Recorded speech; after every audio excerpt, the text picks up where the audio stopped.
আসসালামু আলাইকুম বন্ধুরা, আমি আজকে আপনাদের একটি ব্রাশ টুল কিভাবে তৈরি করতে হয় সেটি আজকে আপনাদের দেখাবো। চলুন তার জন্য এট ফার্স্ট এখান থেকে আমি একটি ইলিপস টুল নেব। ইলিপস টুলটি নেওয়ার পর এখানে আমার স্ট্রোক কালারটি অফ করে দিই। অফ করার পর এটাকে আমি কপি করে নেব। কপি পেস্ট দেওয়ার পর এটাকে এই সাইডে নিয়ে আসবো। লেফট রাইট সাইডে আমি নিয়ে আসলাম। নিয়ে আসার পর এটাকে আমি আপনার ভার্টিক্যাল অ্যালাইন সেন্টার এটিকে আমি ওকে করে নেব। নেওয়ার পর এটাকে এখান থেকে আমি শেপ বিল্ডার টুলসটি নেব, অর্থাৎ চেপে এটিকে কেটে নেব। কেটে নেওয়ার পর এখানে আমি এডিট টুলসে যাব, আবার কপি পেস্ট প্লেসে দিব। দেওয়ার পর এটাকে আমি জাস্ট মিডল সেন্টারে আরেকটি কপি করব। কপি করার পর এখান থেকে আমি আরও একটি কপি করব। দেখতেই পারতেছেন বন্ধুরা, আমার কপি হয়ে গেছে, 3টি কপি হয়েছে এখানে। তারপর এখান থেকে আমি এই ডিজাইনটি ব্যবহার করব। জাস্ট মিডল সেন্টারে এটিকে ব্যবহার করব।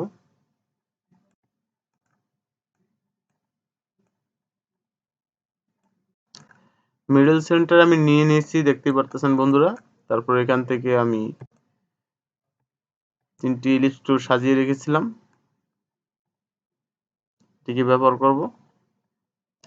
একটি সুন্দর একটি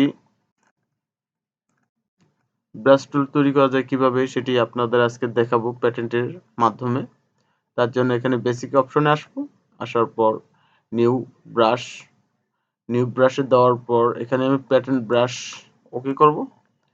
প্যাটার্ন ব্রাশ ওকে করার পর এখান থেকে আমি দেখতেই পারতেছেন 100% আছে, এটিকে আমি 50% করে দেব। আমি 52 করে দিলাম। দেওয়ার পর ওকে করলাম। ওকে করার পর এটাকে আমি ডিলিট করে দিব। ডিলিট করার পর এখান থেকে আমি একটি ইলিপস টুল নেব, আবার স্ট্রোক কালারটি আমি অফ করে দিই। দেওয়ার পর এখানে ইলিপস টুলটি নিয়েছি, দেখতেই পারতেছেন বন্ধুরা। নেওয়ার পর বেসিক অপশনে আসবো। আসার পর এখানে আমি ব্রাশ টুলটি তৈরি করেছি সেটি আজকে ব্যবহার করলাম, এই দেখতেই পারতেছেন। ব্রাশ টুলটি ব্যবহার করলাম। ব্রাশ টুলটি ব্যবহার করার পর এখানে যে ডিজাইনটি সুন্দরভাবে তৈরি হয়েছে সেটি আপনারা দেখতেই পারতেছেন। কিভাবে একটি ব্রাশ টুল তৈরি করতে হয়, এর মাধ্যমে কিভাবে প্যাটার্ন তৈরি হয় সেটি আজকে আপনাদের দেখালাম। কিরকম হয়েছে বন্ধুরা জানাবেন, এবং ভালো ভালো টিউটোরিয়াল পাওয়ার জন্য আমার চ্যানেলটিকে লাইক সাবস্ক্রাইব করে রাখবেন। আজকের পর্যন্ত এই পর্যন্তই, আবার দেখা হবে। আসসালামু আলাইকুম।